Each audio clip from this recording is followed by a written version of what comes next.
하나님의 택하심을 받은 자는 이렇게 믿음과 소망과 사랑으로 살아가야 되는 것입니다. 그런 삶으로 이번 한 주간도 정말 누군가에게 선한 영향력을 끼치며 본이 되는 삶이 살기를 다시 한번 축복합니다. 그런 삶 가운데 지난 시간에 믿음의 역사에 대해서 배웠고, 오늘은 사랑의 수고, 사랑으로 본이 되는 삶을 함께 나누고자 합니다. 그러려면 우리는 먼저 사랑이 무엇인지, 무엇보다도 성경에서 얘기하는 사랑이 무엇인지를 알아야 하는 것이죠. 우리 본문에서 믿음, 소망, 사랑, 그 중에 제일은 사랑이다라고 이야기하는 부분들이 있습니다. 그래서 그 이유는 우리가 잘 알고 있는 고린도전서 13장의 내용이죠. 그러니까 그 이유는 가장 근본이 되는 것이 바로 사랑이기 때문입니다. 사랑이 있으면 뭐가 생길까요? 사랑해요. 그러면 그 사랑하는 사람에 대한 뭐가 생길까요? 믿음이 생기는 겁니다. 하나님을 사랑하기 때문에 우리는 하나님을 믿을 수 있는 거예요. 사람들은 자신을 사랑해 준 사람을 가슴에서 그래서 지우지 못합니다. 그래서 사랑하면 믿게 되는데 어떻게 믿는 거예요? 사랑하면 무조건 믿는 거예요. 정말 무조건 믿는 겁니다. 사랑이 있으면 그래서 그 사랑하는 관계 속에 뭐가 생긴다? 믿음이 생기는 것입니다. 사람들은 그렇게 믿음을 가지고 살아가는데 우리는 어떻습니까? 우리는 믿을 만한 사람을 사랑하려고 하는 거예요. 하나님이 믿을 만한 형제를 사랑한다라고 하면 사랑할 수 있을까요? 없죠. 좀 믿을 만한 존재가 못 되는 거예요. 근데 하나님이 사랑해 주시니까 저를 택해 주시고 기대하심으로 믿어 주시는 거예요. 그리고 제가 실망시키고 실수해도 끝까지 사랑해 주시는 거죠. 믿음인 것입니다. 근데 우리는 믿을 만한 사람을 찾는 거죠. 결혼할 때도 마찬가지 아닙니까? 믿을 만한 조건이 있으면 사랑하려고 하고 신뢰할 만한 조건이 없으면 사랑하지 않습니다. 그런데 그 신뢰할 만한 조건이 요즘은 뭐예요? 집이 있냐? 돈이 있냐?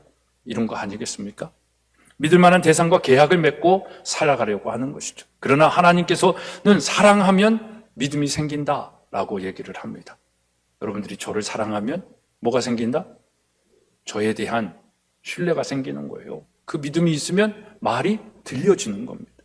사랑하지 않으면 그 신뢰가 없으면 계산하는 거예요.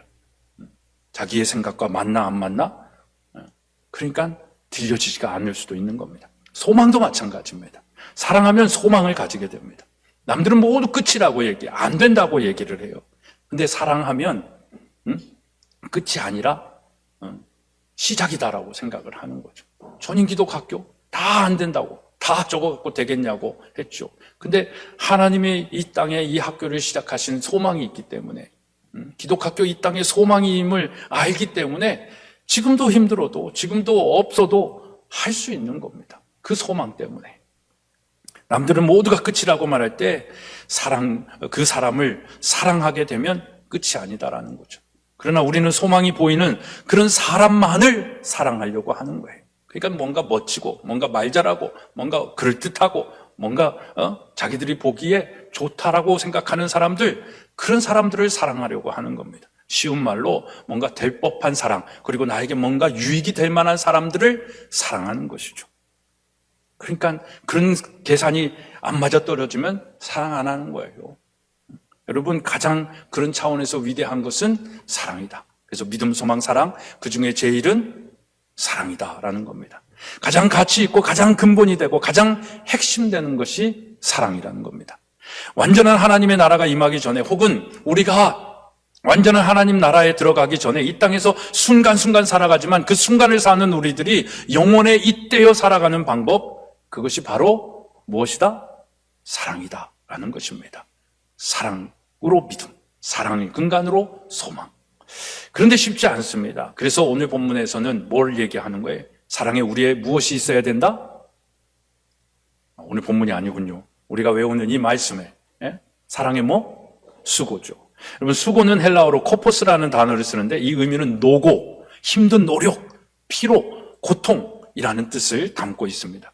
그래서 이 코포스의 어원은 코트포라는 단어에서 유래가 되었는데, 이 코트포는 또 치다, 때리다, 두드리다 라는 뜻이 있어요. 그러니까 이 사랑의 수고는 단순한 육체적인 피로만, 수고만을 얘기하는 게 아니라 정신적, 영적 노력과 헌신을 포함하는 더 깊은 의미로 사용되고 있다라는 것입니다. 특히 이 구절에서 바울은 사랑이 단순한 감정이 아니라 그런 수고, 그런 노고, 그런 애씀, 정신적, 영적 노력과 헌신을 포함한 행동과 헌신을, 희생을 요구하면서 때로는 고통을 감수해야 한다. 그 수고를 얘기하는 겁니다. 그 수고를 누가 하셨어요? 예수 그리스도께서. 뭐 때문에? 사랑 때문에 하셨다라는 것이죠. 여러분, 우리는 사랑이라는 단어를 참 좋아합니다. 사랑은 좋은데 이런 수고는 쉽지 않고 힘들어합니다. 그래서 우리는 사랑을 노래하면서도 사랑하지 못하며 사는지도 모르겠습니다. 이 사랑은 그럼 누가 할 수 있느냐라는 것입니다. 누가 이 사랑을 하면서 사랑의 수고를 할 수 있을까요? 하나님의 사랑을 아는 자입니다. 하나님은 우리를 진짜 사랑하세요. 네. 그 사랑을 대변할 수 있는 대명사가 있다라고 한다면, 이름이 있다고 한다면 뭘까요? 예수 그리스도입니다. 하나님은 가장 사랑하시는 예수 그리스도를 우리를 위해 주셨습니다. 왜요?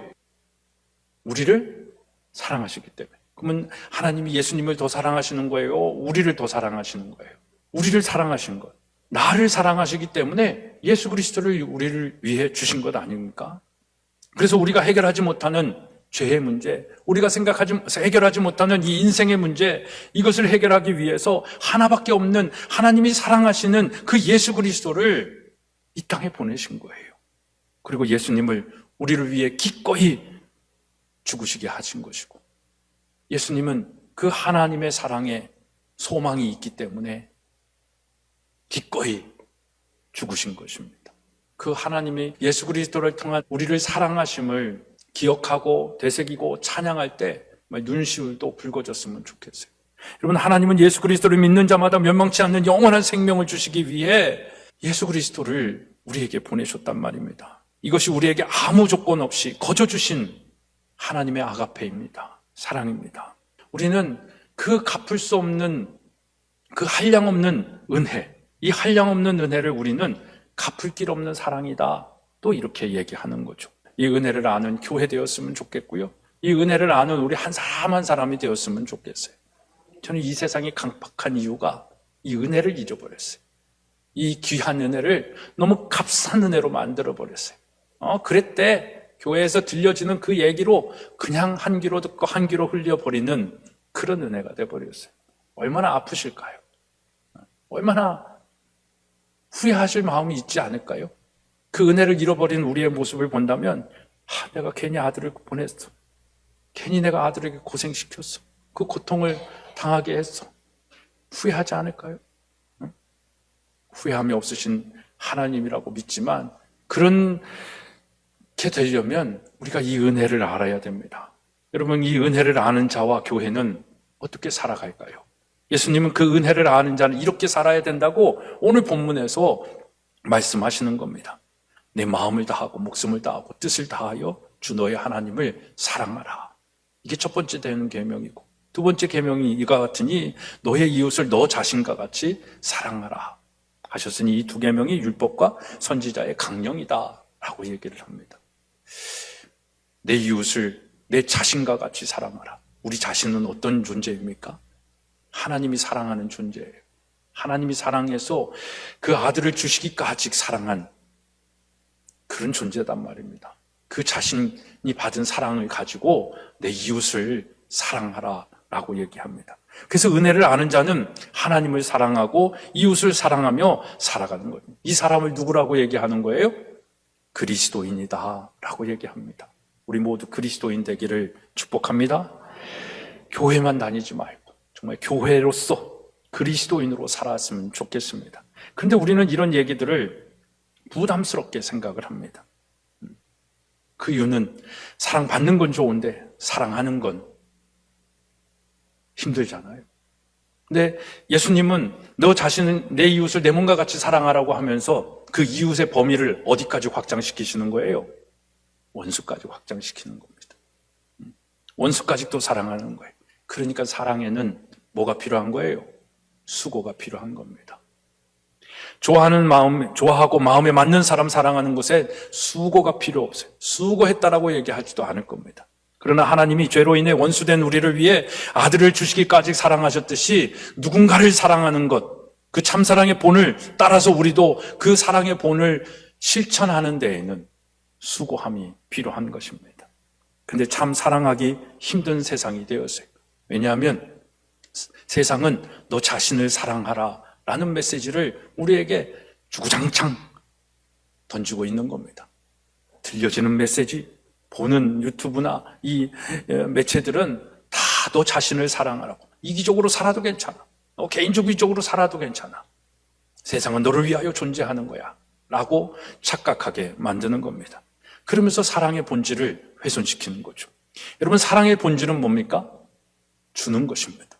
결코 사랑은 받는 것이 아닙니다. 근데 우리는 받기만을 구하면서 살고 있는 거예요. 이게 뭐예요? 이기적인 사랑으로 변질된 것이죠. 이건 기독교적인 것만 아닙니다. 사전에서도 나중에 말씀드리겠지만 사전적 의미도 사랑은 우리 자신에게 향해 있지 않아요. 나 아닌 다른 사람에게 향해 있는 겁니다. 이 사랑이 변질되어지는 이유는 뭘까요? 은혜를 모르기 때문에 그런 겁니다. 부모의 은혜를 모르기 때문에, 하나님의 은혜를 모르기 때문에, 스승의 은혜를 모르기 때문에, 나라의 은혜를 모르기 때문에 내가 나라를 위하여 무엇을 할까를 생각하는 것이 아니라 나라가 나를 위해서 뭘 해주고 있느냐라는 것을 따지고 있는 겁니다. 여러분, 나의 나된 것은 하나님의 은혜임을 알며 주는 것, 이것이 어렵지 않습니다. 조건적이지도 않습니다. 그리고 사랑을 구걸하지도 않습니다. 하나님의 은혜임을 알면 절대 그렇지 않다라는 겁니다. 받기만을 원하지 않습니다. 그저 하나님의 은혜를 알면 사랑할 뿐입니다. 그렇게 사랑을 주는 내가 있고 여러분이 있고 우리가 있으니까 교회는 어떤 공동체가 될 수 있는 거예요? 사랑의 공동체가 될 수 있습니다. 불평불만을 가질 이유가 없습니다. 무엇하니까? 사랑하니까. 불평불만이 있는 이유는 뭡니까? 뭐가 없으니까? 사랑이 없으니까. 여러분, 사랑하는데 만족이 없는 것은 받을 사랑을 계수하기 때문에 그렇습니다. 조건이 있기 때문이에요. 내가 이거 줬으니까 너 왜 안 줘? 이건 사랑이 아니죠. 거래다라는 겁니다. 사랑은 아가페입니다. 아가페의 필레오여야 되고 아가페의 에로스여야 되는 것이지 조건적으로 주고받는 것은 결코 사랑의 속성이 있지 않다라는 것입니다. 그래서 사랑은 주는 것이고 베푸는 것입니다. 받는 사랑은 뭡니까? 은혜라는 것이죠. 받은 사랑을 가지고 나누는 것이 사랑인 것입니다. 그 받은 은혜를 다른 사람에게 사랑으로 나누어 주니까 우리가 알지 못하는 크고 은밀한 일들이 생기는 거예요. 선한 일들이 이루어지는 거예요. 영향력이 생기는 거예요. 그렇게 조건 없이 줄 수 있는 사랑을 알고 있는 은혜의 사람이니까 본이 되는 사랑을 하게 되는 것입니다. 제가 좋아하는 찬양이죠. 복음성이죠. 사랑은 참으로 버리는 것. 쓰고 나눠주면 풍성해져. 땅 위에 가득 찬 것입니다. 이게 사랑의 속성이에요. 사랑은 참으로 버리는 거예요. 주는 거예요. 나눠주는 거예요. 그러면 사랑은 땅 위에 가득 차는 거예요. 풍성해지는 거예요. 근데 지금 사랑이 메말랐어요. 사랑 타령은 많이 하는데 사랑이 없어요. 메말랐어요. 그 이유는 뭘까요? 받기만 하려는 사랑으로 귀착되어져 있는 거예요. 사랑의 속성은 버리는 것이고 나를 버리는 것이고 내가 있는 것을 사용하는 것이고 나눠주는 것인데 그러면 그 사랑은 내가 준 것보다 더 풍성하게 30배, 60배, 100배 차고 흔들러 넘치도록 풍성해지는 것인데 받을 사랑만, 저 사람 나를 왜 인정 안 해? 저 사람 나를 왜 사랑 안 해? 왜 나한테 이렇게 해? 내가 이렇게 일했는데 왜 나의 대가는 없어? 이런 계산을 하면 이런 세상이 되는 겁니다. 변질되지 않는 이런 사랑을 하려면 나의 나됨은 다 하나님의 은혜임을 고백해야 되는 것이죠. 그 은혜로 산다라는 거예요. 그러면 개수하지 않아요. 근데 아까 말씀드린 것처럼 마르지 않습니다. 내가 이렇게 하면 이렇게 와야 되는데 안 와요. 안 온 것 같은데 하나님의 방법으로 채워주시는 거예요. 이 비밀을 아는 자들이 됐으면 좋겠습니다. 이 은혜를 알고 삶이 변한 바울은 이렇게 고백합니다. 고린도전서 15장 9절로 10절의 말씀 함께 여러분들이 좀 크게 읽어주셨으면 좋겠습니다. 고린도전서 15장 9절 10절 시작.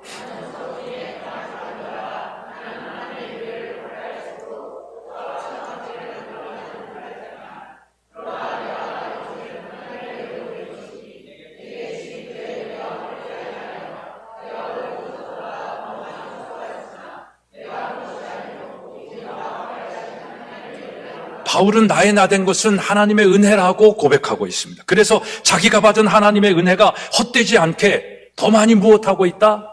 수고하고 있다라는 겁니다. 하나님의 은혜를 아는 그 사랑을 받고 그 사랑을 알고 있기 때문에 그 사랑의 수고를 나의 다 된 것은 다 하나님의 은혜이기 때문에 내가 그 사랑을 보답하기 위하여 다른 사도들보다 더 수고한다 라고 고백을 한 겁니다.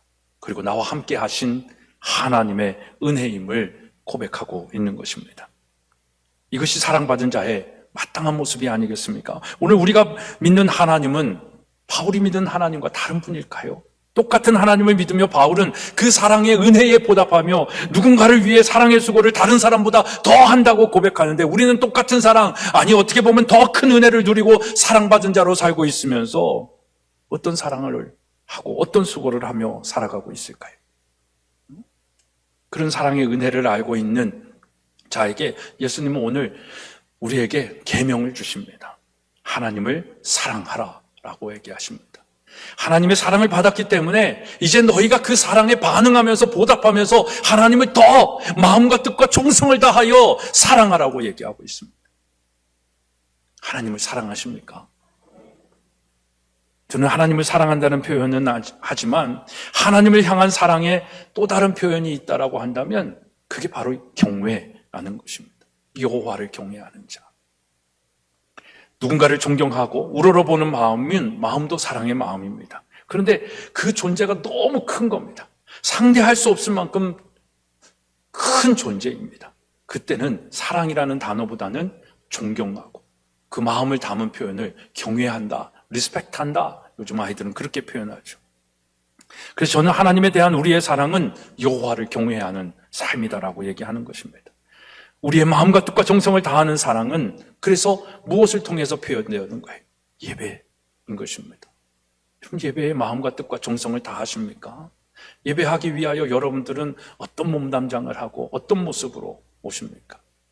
저는 이곳에 다른 날도 그렇겠지만 정말 주일 성수를 하는 그 내 일주일의 삶이 하나님께 속한 것이고 하나님의 선물이고 하나님께 속해 있음을 고백하면서 나오는 이 자리, 아니면 여러분들이 그런 의미를 두는 또 다른 자리가 있다면 그 자리는 이 땅에 누구를 만나고 어디를 갈 때 가장 좋은 모습으로, 가장 가꾼 모습으로, 정성스러운 마음으로 나오는 그 모습이 있어야 되는 겁니다.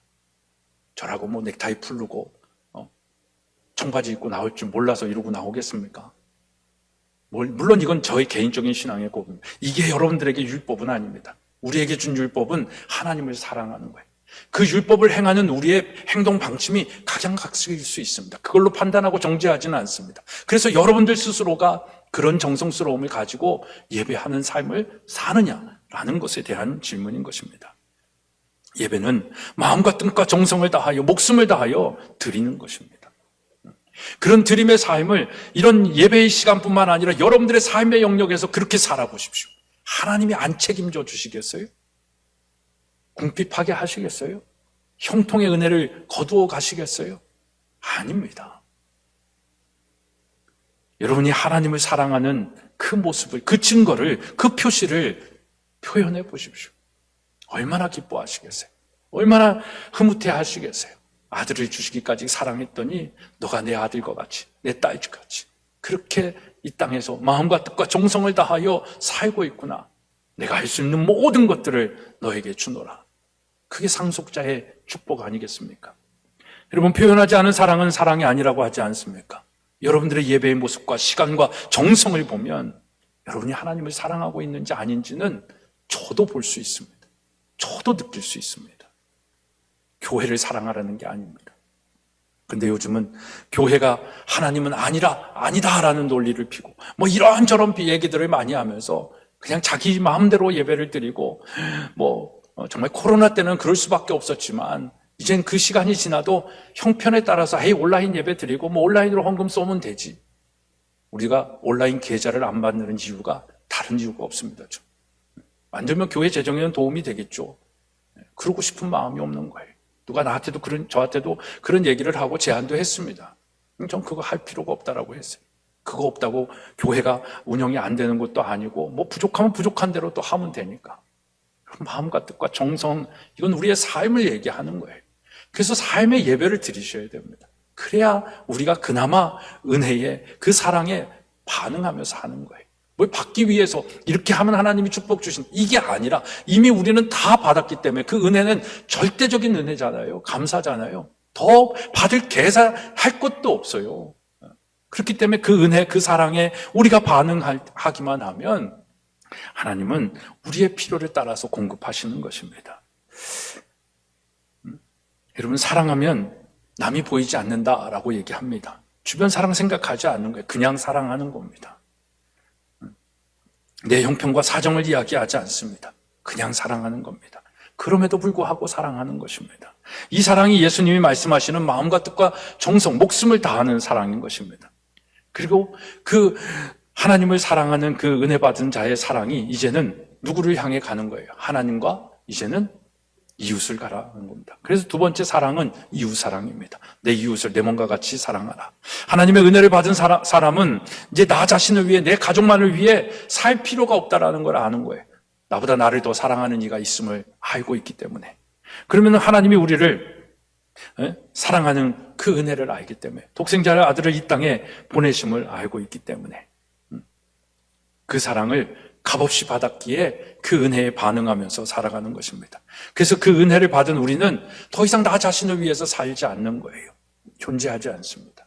여러분, 나 자신을 위해서 사는 삶이 더 불행하지 않습니까? 의미가 없는 삶으로 여러분 느껴지지 않습니까? 하나님은 우리를 그렇게 지으시지 않으셨어요. 내가 너를 위하여 살듯 너도 다른 사람을 위하여 살라. Not for self. 너 자신을 위하여 살지 말라라고 얘기합니다. 근데 사단은 여전히 너 자신을 사랑하며 살라고 얘기하는 겁니다. 그 속삭임에 우리는 속아 넘어가는 것입니다. 여러분, 우리만 정말 세상 누구라도 그렇게 한들 우리만이라도 그렇게 살면 세상은 변합니다. 사랑하며 살아갑니다. 우리가 그 사랑의 빛을 비추고 살아가야 하는데, 우리가 사랑은 말하지만 우리의 사랑마저도 너무 이기적이에요. 손해보지 않으려고 합니다. 요즘은 봉사하는 손길이 없다고 하잖아요. 예수님의 사랑은 희생이고 헌신인데 우리의 사랑은 계산적입니다. 사랑의 수고로 사랑의 본이 되어주신 예수님인데 우리는 수고하지 않으려고 해요. 요즘은 서울도 교회 청소들을 선교회나 교인들이 나와서 하는 게 아니라 용역을 써서 다 하시더라고요. 예수님의 사랑은 희생이고 헌신입니다. 그 사랑을 받은 우리도 누군가를 위하여, 나라와 민족을 위하여, 다음 세대들을 위하여, 부모를 위하여, 자녀를 위하여 희생하는 것이 마땅한 것입니다. 그래서 예수님이 이것을 뭐로 주셨다? 계명으로 주셨습니다. 여러분, 하나님의 은혜를 아는 자는 예수님이 주신 이 계명을 지키며 살아갑니다. 그래서 사랑하는 자는 율법을 지키며 살아갑니다. 그래서 바울은 로마서 13장 10절에서 사랑은 율법의 완성이다라고 얘기했습니다. 우리 한번 같이 읽겠습니다. 시작.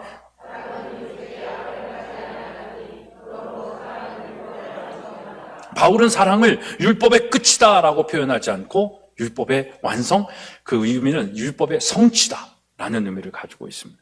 그래서 사랑과 율법의 각 조항들은 같은 것이며 결코 배타적인 것이 아닙니다.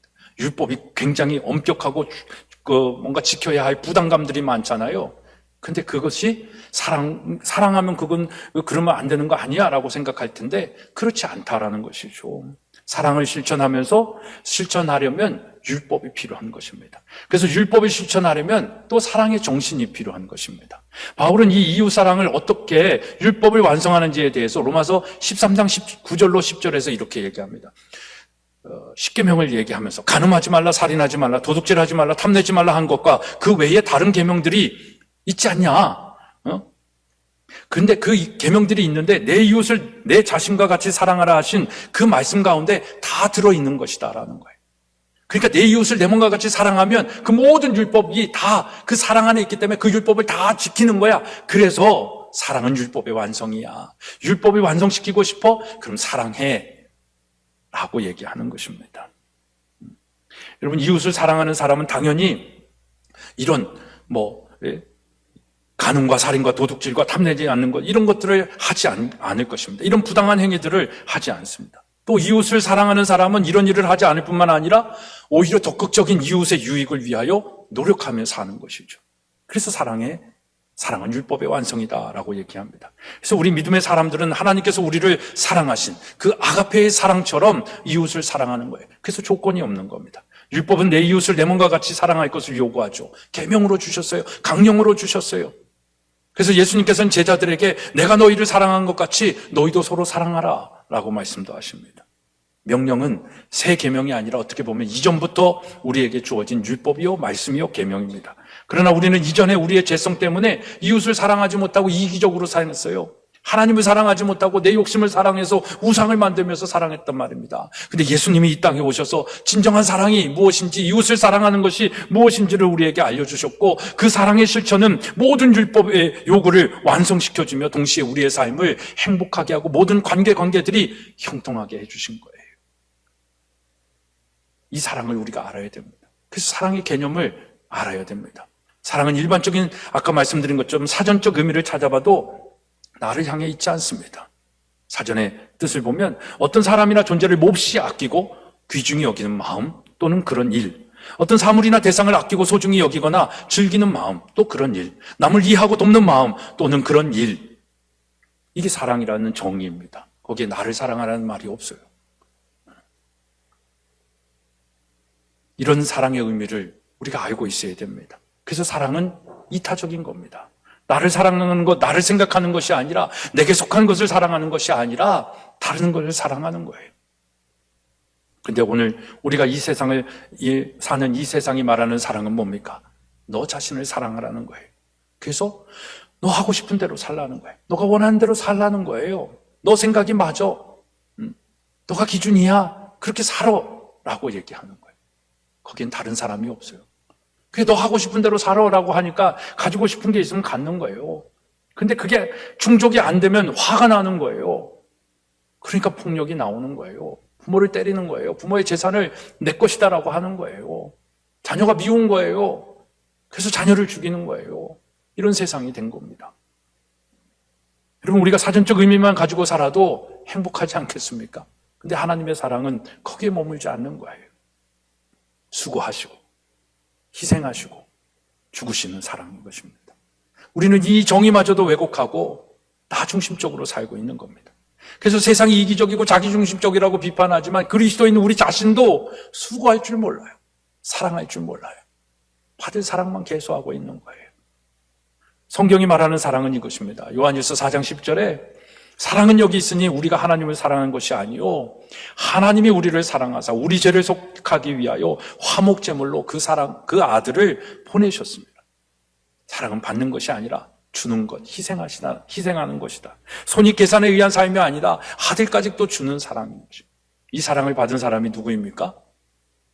우리입니다. 우린 누구입니까? 그리스도인이어야 된다 이 말입니다. 나를 위해 누군가 죽은 사랑을 받은 우리는 그리스도인은 그럼 어떻게 살아야 되는가? 화목제물로 보내심을 받고 나의 죄 때문에 죽으신 예수님이 이렇게 말씀하시는 거예요. 요한복음 13장 34절에 새 계명을 너희에게 주노니 서로 사랑하라. 내가 너희를 사랑한 것 같이 너희도 서로 사랑하라 라고 얘기하고 있습니다. 그리고 그 사랑의 본을 보이시기 위하여 죽기까지 사랑하셨어요. 빌립보서 2장 8절에 사람의 모양으로 나타나사 자기를 낮추시고 죽기까지 복종하셨으니 십자가에 죽으십니다. 그래서 십자가는 사랑인 것입니다. 십자가의 죽으심으로 나타내신 하나님의 사랑, 그 사랑받은 너희도 이제 사랑하면서 살아라라는 거예요. 사랑하면서 살아는 건 뭐예요? 희생하면서 살아라, 헌신하면서 살아라, 수고하면서 살아라, 죽으면서 살아라. 마음과 뜻과 힘과 목숨을 다하여 하나님을 그렇게 사랑하라. 내 이웃을 하나님이 너를 사랑하신 것처럼 그렇게 사랑하라 라고 얘기합니다. 여러분, 이 사랑이 이 땅에 있다라고 제가 지금 설교하면서도 진짜 이 사랑이 이 땅에 있으면 얼마나 좋을까라는 생각이 문득 듭니다. 하나님을 사랑하는 것, 그건 뭘까요? 하나님이 하고 싶으신 일을 하실 수 있도록 우리가 마음과 뜻과 정성을 다하여 목숨을 다하여 사는 것입니다. 하나님이 하고 싶으신 일이 뭘까요? 이 땅에 하나님의 나라가 이루어지는 것이죠. 이 땅에 사는 모든 사람들이 주 예수 그리스도의 이름을 듣고 구원을 얻는 것이죠. 이게 하나님이 가장 하고 싶은 일일 것입니다. 내 이웃을 사랑하는 것, 그건 뭘까요? 그런 관점에서 그건 내가 하고 싶은 일을 하는 것이 아니라 하나님의 그 하고 싶은 일, 이 땅의 구원을 이루시고 하나님의 나라를 이루고자 하시는 그 하나님의 꿈을 이 땅에 이루기 위하여 내가 할 수 있고 해야 할 일들을 하는 것입니다. 그래서 저는 사랑에 대한 정의를 우리 아이들에게 이렇게 가르치는 거예요. 하나님이 하고 싶은 일을 하시게끔 하고 그 하고자 하시는 일을 우리가 할 수 있고 해야 하는 일을 하는 것, 이게 사랑인 것입니다. 이게 수고하고 이게 헌신하고 이게 희생하는 거예요. 우리의 삶을 드리는 것이다 라는 것입니다. 이게 여호와를 경외하는 사람의 사랑인 것입니다. 그래서 하고 싶은 일은 하나님만 하시고 피조물인 나는 할 수 있고 해야 하는 일을 하며 살아가는 것, 전 이게 사랑이다 라고 말씀드리고 싶습니다. 이 사랑을 위해 오늘 우리는 무슨 수고를 하며 살아야겠습니까? 여러분은 지금 무슨 일을 하며 살고 있습니까? 내가 원하고 유명해지고 돈이 되고 이 세상의 유행을 쫓으며 내가 하고 싶은 일을 하며 살고 있습니까? 아니면 여러분들의 소유와 재능, 그 시간, 여러분들의 환경, 그 모든 것을 가지고 하나님이 원하시고 내가 할 수 있는 일을 하며 살고 있습니까? 수고하고 있습니까? 여러분, 여호와를 경외하는 그 은혜를 알고 그 사랑을 아는 그 사랑의 사람은 그래서 내가 하고 싶은 일을 하는 것이 아니라 하나님이 기뻐하시고 하나님이 선하시고 하나님의 뜻을 위하여 살아가는 사람들이, 이게 오늘 우리가 해야 할 사랑의 수고입니다. 그 사랑의 수고를 할 때에 여러분들의 삶에 향기가 나는 거예요. 소금이 되고 빛이 되는 거예요. 영향력이 있다라는 겁니다. 그 삶을 누군가가 본을 받는 것입니다. 에베소서 4장 15절에 바울은 또 이렇게 얘기합니다. 오직 사랑 안에서 참된 것을 하여 범사에 그에게까지 자랄지니 그는 머리니 곧 그리스도라. 우리는 어디까지 자라야 됩니까? 그리스도까지 자라야 되는 거예요. 그리스도께서 그리스도께까지 자라야 되는데 그리스도가 우리에게 주신 사랑은 뭐예요? 죽음입니다. 수고하심입니다. 우린 사랑의 수고가 필요한 거예요. 지난 시간들을 생각해 보면서 어제나 그제나 지난 주간에 여러분들이 이 사랑의 수고를 한 삶의 시간과 흔적은 뭐가 있었습니까? 대가가 없음에도 불구하고 정말 하나님이 내게 주신 은혜가 크기 때문에 또 그 율법의 완성을 이루기 위하여 이웃을 하나님의 영광을 위하여 산 삶의 시간과 흔적은 뭐가 있습니까? 그거 없이 그리스도인이라고 우리는 말할 수 있을까요? 그게 없어서 이 세상이 이렇게 말라 비틀어져 가는 건 아닐까요? 이렇게 강팍해지는 건 아닐까요? 그 하나님의 사랑을 몰라가지고 사랑 타령하면서 이기적이고 그 사랑을 먹으려고 잘 소유하려고 모든 이 땅의 것들을 사용하면서 있지는 않을까요? 큰 사랑이 아니죠. 그건 뭐예요? 타락입니다. 욕심이다라는 것이죠. 여러분, 성경이 말하는 사랑은 뭡니까? 우리가 아까 찬양했지만 고린도전서 13장에 나오는 그 말씀, 시기하지 아니하며 사랑은 자랑하지 아니하며 교만하지 아니하며 무례히 행치 아니하며 자기의 유익을 구치 아니하며 성내지 아니하며 악한 것을 생각하지 않는 게 사랑이라고 얘기하고 있어요. 시기, 자랑, 교만, 무례히 행하는 것, 자기 유익 구하는 것, 성내는 것, 악한 것을 생각하는 것, 그것을 하지 말고 하지 않는 것, 이게 사랑이라고 합니다. 근데 우린 이런 것들 너무 잘하잖아요. 더 나아가서 사랑하기에 13장에서는 사랑장에서는 해야 하는 것들이 있다라고 얘기합니다. 오래 참고 온유하고 진리와 함께 기뻐하고 모든 것을 참고 모든 것을 버리고 모든 것을 견디는 것, 이게 사랑입니다. 그러니까 사랑은 고생하는 거예요. 이 사랑의 본질을 좀 알았으면 좋겠습니다. 사랑 타령 그만하고 정말 은혜에 하나님을 사랑하고 진짜 이웃을 사랑하는 이 사랑의 본질을 가지고 수고하며 살아야 되지 않겠습니까? 그게 하나님이 우리를 통해서 하고 싶은 일이요, 그 하나님이 하고 싶은 일을 우리가 해낼 때 이 세상엔 하나님의 나라가 임하는 겁니다. 여러분들 가정에 그 하나님의 나라가 임하여 평안과 축복과 형통과 승리와 성공이 있는 것입니다. 이게 하나님이 우리에게 주신 약속인데 왜 이 약속을 못 누리고 사세요? 왜 우리에겐 이 약속의 축복이 없을까요? 우리가 아직 덜 사랑해서 그렇습니다. 사랑 타령은 하는데 수고가 없어요. 그 수고가 있을 때 하나님은 약속을 여러분들에게 분명히 그 약속을 여러분들이 약속에 있는 그 축복을 여러분들이 소유하게 하고 경험하게 하실 것입니다. 여러분, 우리의 하나님의 택하시고 거룩하고 사랑받는 자가 해야 할 것은 무엇입니까? 그 사랑으로 살아가고 살아내는 것입니다. 사랑은 관념이 아니고 이론이 아니고 우리의 수고입니다. 우리의 희생과 헌신과 우리의 죽음인 것입니다. 이 사랑을 가지고 정말 여러분들의 삶의 영역에서 살아갈 때 하나님이 여러분을 본받는 자가 또 누군가가 있게 하실 것입니다. 그런 삶을 살아가고 살아내는 저와 여러분이 되어지기를 소망하고 축복합니다.